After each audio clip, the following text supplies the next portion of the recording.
There is some compelling evidence showing that Lazar was telling the truth about his experiences at Area 51. Lazar's job description was to reverse engineer extraterrestrial spacecraft.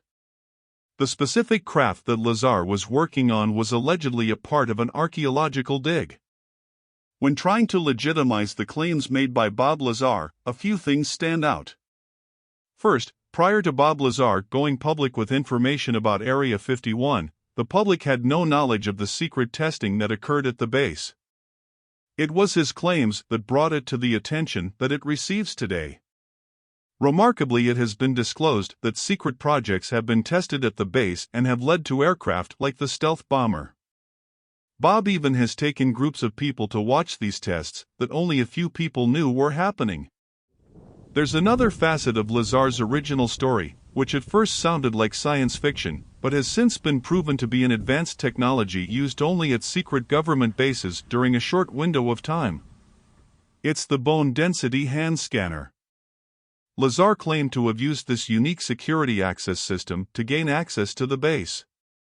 Bob's account describes this hand sensor that analyzes the bone density of an individual to identify them. The Air Force disclosed that such scanners were in use at Lazar's alleged time of employment. At the time of Bob's initial interview, there was no public knowledge of such technology.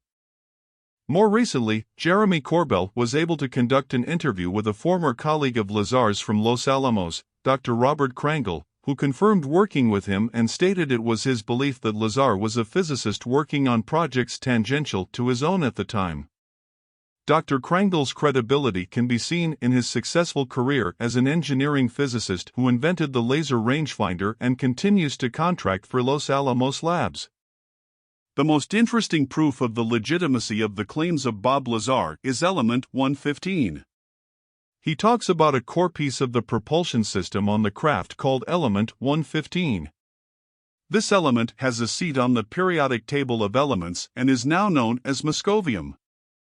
Russian scientists synthesized element 115 in a lab in 2003 and named it element moscovium. This element was unknown until 2003. It was 14 years after Lazar claimed to be researching the element for the U.S. military.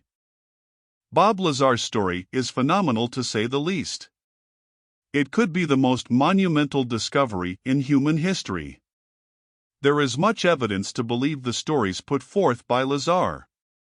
So, the question remains, do you believe Bob? Please leave a comment below this video and let the world know what you think.